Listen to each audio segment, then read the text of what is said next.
Det er jo, hvad man gør det til, tænker jeg. Altså, der er jo nogen, der er fuldstændig kolde, der er ligeglade og gør, hvad de kan lyst til, og er ligeglade, hvad andre folk tænker. Så det er jo et eller andet sted, der man selv gør det til. Altså, jeg føler lidt, at de unge selv er skyld i den måde, de bliver udstillet på, i og med, hvordan de vælger at optræde på tv. Altså, der er jo, altså selvfølgelig, medierne er jo altid med til at, at fremprovokere store skandaler og sådan noget, men altså, hvis man er nogenlunde ordentlig på tv, så bliver man ikke udstillet sindssygt slemt, synes jeg ikke.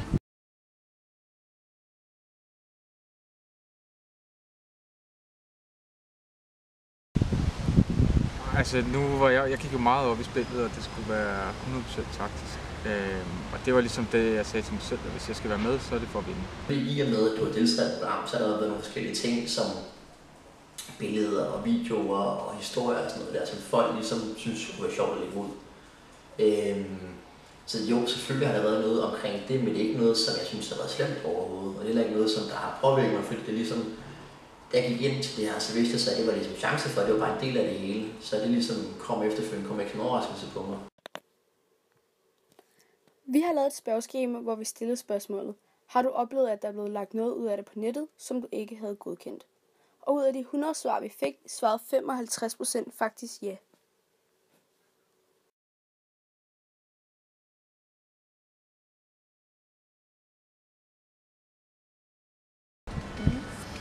Altså, jeg synes, at de unge skal prøve at tænke lidt over, hvad de selv lægger op. Fordi at de små ting bliver kæmpe store. Ja. Så man bliver jo selvfølgelig, altså alting kan drejes til noget andet. Så de sociale medier har jo med at tage, det er jo underholdning for os alle sammen, sociale medier, og det er jo noget, vi skal sidde og kigge på alle sammen, og det er noget, der skal fange os. Så det er jo klart, at små skandaler bliver til store skandaler. Og det udstiller jo selvfølgelig også de unge.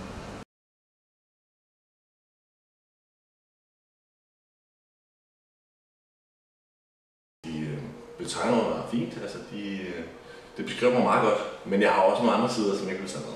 Mere eller mindre synes jeg, at jeg er den samme, men jeg synes, som sagt, der er nogle situationer, hvor de har drejet det lidt.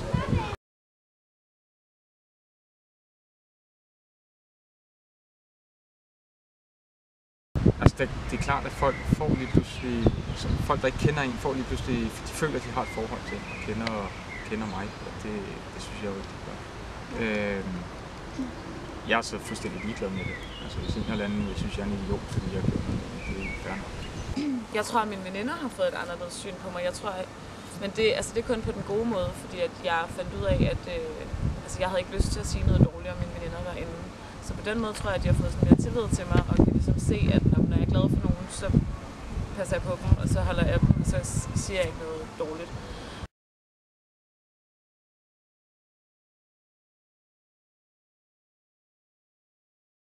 Altså, jeg har tænkt det nogle gange, måske, at det kunne være det. Så jo, det har jeg måske tænkt, men samtidig så har det bare fået dem til at kontakte mig, og så få et bedre venskab. Ikke at det har været på grund af TV3, fordi man må se nu, at han begynder at prale af. Altså det her, og jeg synes, det offentlige ansigt måske, ikke?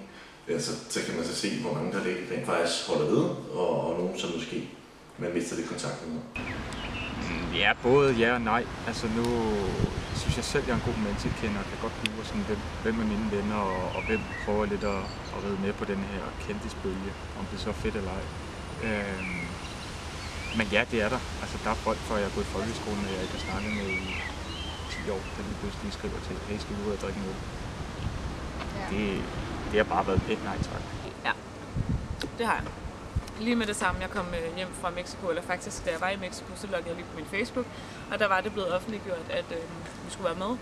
Og så kan man bare se sådan 50 venneanmodninger, og halvdelen af dem, det er sådan nogle gamle skolebekendtskaber, og sådan man aldrig rigtig har snakket med, hvor man bare tænker, hvorfor vil du have noget med nu?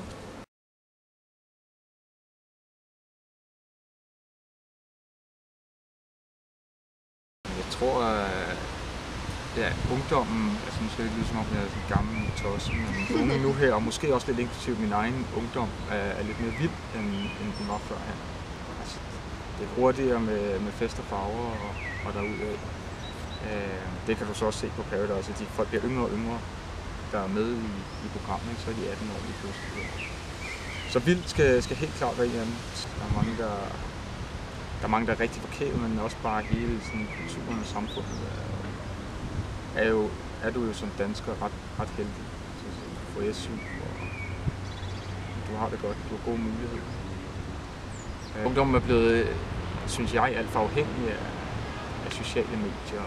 Men det er klart, man bliver jo fandme forkastet det i hovedet hele tiden.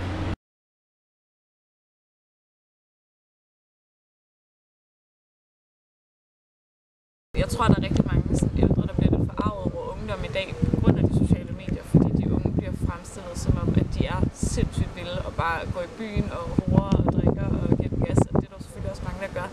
Men der er jo selvfølgelig også mange, der ligesom sidder derhjemme og hygger sig, men der bliver bare sat rigtig meget fokus på den vilde ungdom, synes jeg.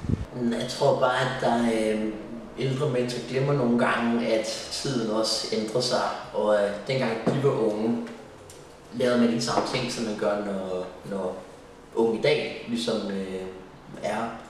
Så på den måde, så tror jeg bare, at nogle ældre mennesker er svært ved ligesom at forstå, at tiden har ændret sig på den måde, som de i virkeligheden har.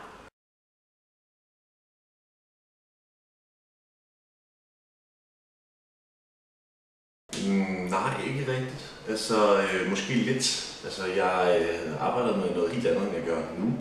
Og jeg fik mit arbejde faktisk efter Paradise Hotel. Og det var faktisk min onkel, som ejer en forsikringsmæglervirksomhed. Og så skulle han starte noget nyt op, og så har han brug for en mand dertil. Og han kendte mig måske ikke skide godt, men han synes også, at det var sjovt med de ting, jeg nu gjorde. Og han kom også med noget positiv feedback. Jeg synes, jeg gjorde det fint. Og på den måde, så synes jeg måske, at det passer bedre, end nu har han kendt mig hele livet, ikke? Men vi har ikke været så tæt. Men på den måde, så har han et eller andet sted, tror jeg, skaffet på jobbet på den måde også. Lige da jeg kom hjem, der søgte jeg jo faktisk arbejde herover, der fik jeg det faktisk lidt, der fik lidt hjælp, fordi jeg havde været med Paradise, fordi de ville gerne bruge en person, som var meget udadvendt. Og der synes de jo, at når man har været på tv, og sådan kan stille sig selv frem og sige en masse lort, så ville de gerne have mig, fordi jeg var en personlighed.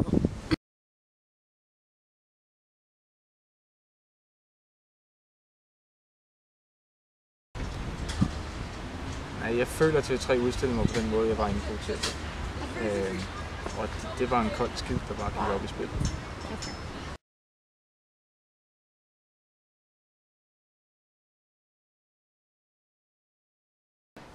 Men selve kulturen, synes jeg, at den er jo vild på den måde, at sammenlignet med mange andre lande, jamen så i forhold til fester og druk og alkohol og sådan nogle ting, at der er man i Danmark bare lidt mere tidlig på den front.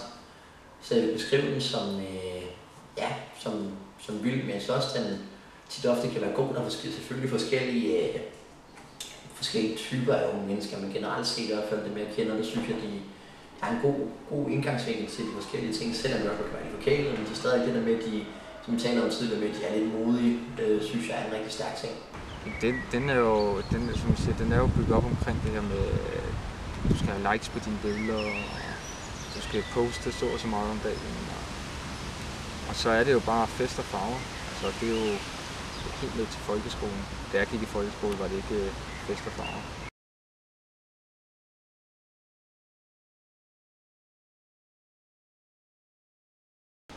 Jeg synes faktisk, den havde været fin. Det er også en ting, man tænker meget på, når man tager afsted, okay, hvordan reagerer familie, hvordan reagerer venner og sådan noget på det. Og det er næsten det, som jeg synes, der er sværest, det er, at man kan sige, en ting er godt med dig selv, hvordan du ligesom ønsker at skal være, og hvordan bagefter ligesom bliver beregnet de forskellige ting, der følger med. Men hvordan din familie og venner, det er jo ikke noget, du sådan direkte kan gå ind og have et indblik omkring. Det synes jeg er lidt svært.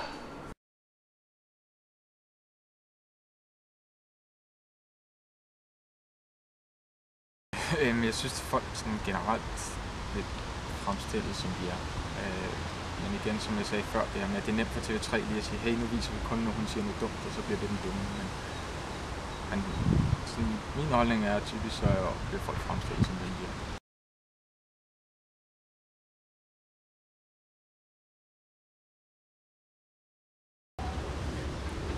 Så seerne synes jo, altså, det er jo et dansk samfund, der synes, reality det er toppen, fordi så kan jeg sidde hjemme i sofaen og tænke, hold kæft, hvor er jeg selv klog, fordi nu sagde hun noget dumt.